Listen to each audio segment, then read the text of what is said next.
एक थाने के समस्त कर्मचारी पूरी रात की ड्यूटी करने के बाद अभी थाने पर बैठे ही थे। जैसे वो थाने पर बैठे थे, सुबह के करीब 7 बज रहा था और उनके पास लगातार थाने वाला फोन जो होता है पीएनटी फोन, वो लगातार बज ही रहा था। अब ऐसे में पुलिस वाले कुछ तो इग्नोर करते हैं जो रात में ड्यूटी कर कर अपने हल्के में आए थे कि कहीं न कहीं से कोई ना कोई सूचना होगी, लेकिन लगातार जब फोन कई बार बजता ही जाता है तो उसमें से एक कर्मचारी थाने का उठता, एक सिपाही फोन को अटेंड करता है और जब फोन को अटेंड करता है उसके बाद सामने से कहा जाता है, जो व्यक्ति फोन पर बात कर रहा था, जो लगातार थाने वाले फोन पर फोन कर रहा था, वह व्यक्ति कहता है कि साहब मैं इसी थाना क्षेत्र के एक चौराहे से बोल रहा हूं और अभी अभी एक ट्रक ने एक व्यक्ति को कुचल दिया है और वो बुरी तरीके से जख्मी है और ऐसा लगता है साहब कि अगर 10-5 मिनट तक उसको अस्पताल ना ले जाया गया तो उसकी मृत्यु हो जाएगी। पुलिस वाले आनंद फानन में अपना वाहन निकालते हैं और मौके वारदात पर पहुंच जाते हैं, लेकिन तब तक ये व्यक्ति मर चुका था। आखिर मरने वाला शख्स कौन था और ऐसी क्या था पूरी कहानी में, जिसे पूरी कहानी सुनने के बाद आप एक बार चौंक जाएंगे कि क्या ऐसे भी हो सकता है। बहुत ही साते दिमाग कहानी है, बहुत ही समझ वाली कहानी है, बहुत ही सीख लेने वाली कहानी है। कहानी को शुरू करने से पहले दोस्तों आपसे बस छोटा सा विनम्र अनुरोध है कि अगर अभी तक आपने चैनल को सब्सक्राइब नहीं किया है तो चैनल को सब्सक्राइब कर देना, साथ में लाल बेल आइकन की बटन को प्रेस कर लेना, ताकि जब भी मैं ऐसी कहानियां इस चैनल पर आपको सतर्क और जागरूक करने के लिए अपलोड करूं तो उसका नोटिफिकेशन आपको सबसे पहले मिल जाए। नमस्कार, प्रणाम, आदाब, शास्त्रीय काल, क्या हालचाल। उम्मीद है आप स्वस्थ होंगे और मस्त होंगे। तो दोस्तों बिना देरी के कहानी को वहीं से शुरू करते हैं जहां से कहानी को छोड़कर आए थे। दरअसल दोस्तों ये कहानी है राजस्थान का एक जिला पड़ता है बांसवाड़ा, और बांसवाड़ा जिले का ही वो थाना था जहां पर सुबह सुबह रात में पुलिस कर्मचारी ड्यूटी कर आए थे और थाने पर बैठकर लगातार फोन की घंटी की आवाज सुन रहे थे। लेकिन जब चौथी बार फोन उठाते हैं तो वहां के कर्मचारी को ये सूचना दी जाती है। अब जब पुलिस वहां पर पहुंचती है तो देखती है जिस व्यक्ति के एक्सीडेंट की अभी उन्हें कुछ देर पहले ही सूचना मिली है, उसको आनंद फानन में अपने वाहन में लादा जाता है और लादने के बाद बगल के ही एक सरकारी हॉस्पिटल लेकर जाया जाता है। लेकिन डॉक्टर जब इस व्यक्ति को देखते हैं जिसका एक्सीडेंट हुआ था, तब कहते हैं कि ये तो काफी देर पहले ही मृत हो चुका है, यानी कि जिस शख्स का एक्सीडेंट हुआ था वो शख्स अब दुनिया को छोड़कर जा चुका है। पुलिस वाले अब इस व्यक्ति की शिनाख्त करना चाहते हैं और पुलिस वाले फिर अस्पताल में ही डॉक्टरों की मौजूदगी में और कुछ लोगों की मौजूदगी में ही इस व्यक्ति के जो उसने पहनावा पहन रखा था, पैंट और शर्ट, उसमें बाकायदा चेकिंग करते हैं। चेकिंग करने के दौरान पुलिस वालों को उसके पैंट की जेब में कुछ कागजात मिल जाते हैं। उस कागजात में उस मरने वाले व्यक्ति का आधार कार्ड था और पैन कार्ड था। अब जब पुलिस वालों को आधार कार्ड पैन कार्ड मिल जाता है तो पुलिस की ये खोज पूरी हो जाती है कि कम से कम मरने वाले की शिनाख्त हो चुकी है, यानी कि ये पता चल चुका है कि मरने वाला कौन था। लेकिन उसके परिवार को भी सूचना दे दी जाए ताकि वो लोग आकर इसकी पहचान कर ले। अब पुलिस वाले अपने लोकल के जो वहां के खुफिया होते हैं उनको सक्रिय करते हैं। क्योंकि आधार कार्ड मिला था, पुलिस उस पते पर जाती है और वहां के उसके परिवार वालों को लेकर हॉस्पिटल आती है, डेड बॉडी के पास आती है। डेड बॉडी के पास जैसे ही उसके परिवार वाले पहुंचते हैं और डेड बॉडी का ऊपर से जो मुंह ढका था उसका चद्दर हटाया जाता है, तो पुलिस उन पहचानकर्ताओं को देख रही थी और वो पहचानकर्ताएं पुलिस को देख रहे थे। पुलिस उनसे पूछती है कि ऐसा आप काहे घूर घूर कर हम लोगों को देख रहे हैं। अब ये लोग कहते हैं कि साहब ये जो मरने वाला व्यक्ति है जिसका आधार कार्ड प्राप्त हुआ था उसका नाम था नरेंद्र सिंह रावत। तो उसके परिवारीजन, उसके घर वाले कहते हैं कि ये नरेंद्र सिंह रावत का सौ नहीं है और ना ही नरेंद्र सिंह है। अब पुलिस वाले हैरान परेशान हो जाते हैं कि अगर मरने वाला व्यक्ति के कपड़े में, पैंट और शर्ट में आधार कार्ड उसी व्यक्ति का मिल रहा है लेकिन उसके परिवारीजन कह रहे हैं कि वो व्यक्ति नहीं है, तो आखिर असली कौन व्यक्ति है मरने वाला। हाँ, उसके जो परिवारीजन थे वो लोग ये कहते हैं कि साहब जो कपड़े इसने पहन रखे हैं मृतक ने, वो कपड़े हूबहू नरेंद्र सिंह रावत के कपड़ों से मिलते हैं। अब पुलिस को लगता है कि कहीं ना कहीं इस पूरी मामले में, कहीं ना कहीं इस पूरी कहानी में कोई लोचा जरूर है। कोई ना कोई बात जरूर है। अब पुलिस को सबसे पहले ये खोजना था कि आखिर नरेंद्र सिंह रावत के घर वाले जब नरेंद्र सिंह रावत की डेड बॉडी को पहचानने से मना कर दे रहे हैं, तो असली में नरेंद्र सिंह रावत कहां है, और फिर मरने वाले की शिनाख्त करनी थी कि मरने वाला कौन है। अब पुलिस वाले उसके घर वालों को छोड़ देते हैं कि आप शांति से अपने घर जाइए, और वहां के लोकल के कुछ और अपने जो उनके खुफिया लोग होते हैं, जो उनके जानने वाले होते हैं, उन लोगों को शिनाख्त करने के लिए बॉडी की बुलाते हैं कि इनकी बॉडी को शिनाख्त की जाए कि आखिर ये व्यक्ति कौन है। तो वहीं के 2-4 लोकल के लोग पहुंचते हैं। अब इस डेड बॉडी को जब देखते हैं, तो चूंकि डेड बॉडी सोशल मीडिया के द्वारा उस लोकल पूरे मोहल्ले में, पूरे जो थाना क्षेत्र लगता था, कई लोगों के व्हाट्सएप पर भी भेज दी जाती है। इनमें से 1-2 लोग आगे आते हैं। 1-2 लोग आगे आने के बाद कहते हैं कि साहब ये तो जो व्यक्ति है, मृतक है, ये तो साहब भिखारी था, इसी चौराहे पर भीख मांगा करता था, जिसका नाम तूफान सिंह है।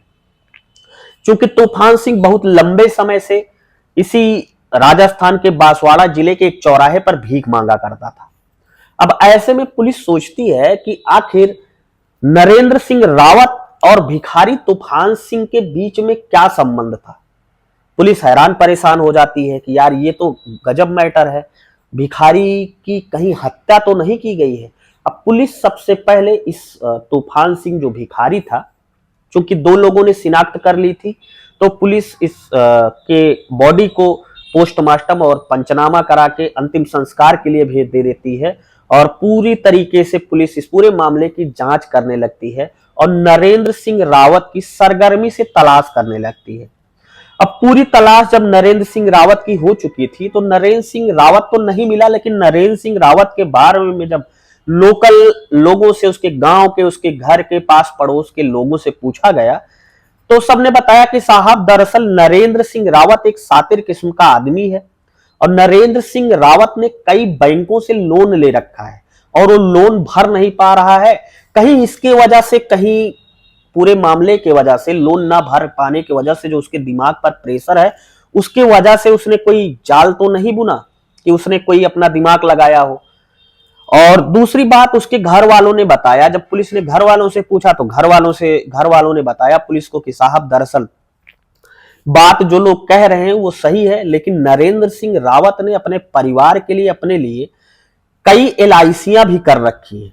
यानी कि अच्छी खासी, अगर वो नहीं रहता है दुनिया में, तो उसको घर वालों को, उसके माता पिता को, उसके पत्नी को अच्छी खासी धनराशि मिलेगी। अब पुलिस सोचती है कहीं इसने एलआईसी के चक्कर में तो ये पूरा कांड नहीं कर दिया, लेकिन पुलिस हवा में तीर कैसे चलाती जब तक कि सामने वाला पकड़ा ना जाता। पुलिस अब नरेंद्र सिंह रावत को गिरफ्तार करने के लिए लगातार दबिश देने लगती है, और फिर पुलिस की खोजबीन 12 घंटे के अंदर पूरी हो जाती है, और फिर पुलिस को नरेंद्र सिंह रावत मिल जाता है। और नरेंद्र सिंह रावत को पुलिस जब थाने लेकर आती है, नरेंद्र सिंह रावत से पूछताछ करती है कि तुम्हारा आधार कार्ड, तुम्हारा पैन कार्ड, तुम्हारे जो डॉक्यूमेंट्स हैं वो सब कहाँ हैं। तो नरेंद्र सिंह रावत कहता है कि साहब वो तो कहीं गुम हो गए।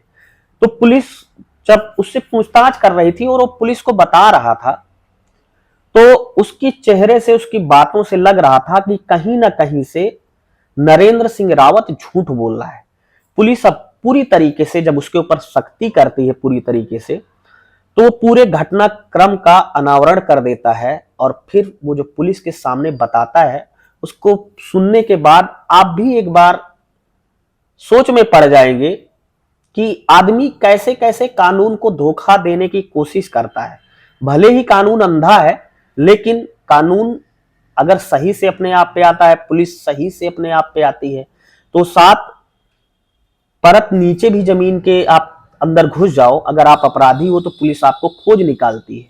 ये चीजें शायद नरेंद्र सिंह रावत भूल चुका था। पुलिस को उसने बताया कि दरअसल साहब मेरे ऊपर कई बैंकों का लोन था, जिसे मैं चुकता नहीं कर पा रहा था, और मैं बहुत ज्यादा मानसिक तौर पर प्रताड़ित था साहब। लगातार बैंक वालों ने मेरे ऊपर बहुत सारा प्रेशर बनाना शुरू कर दिया था।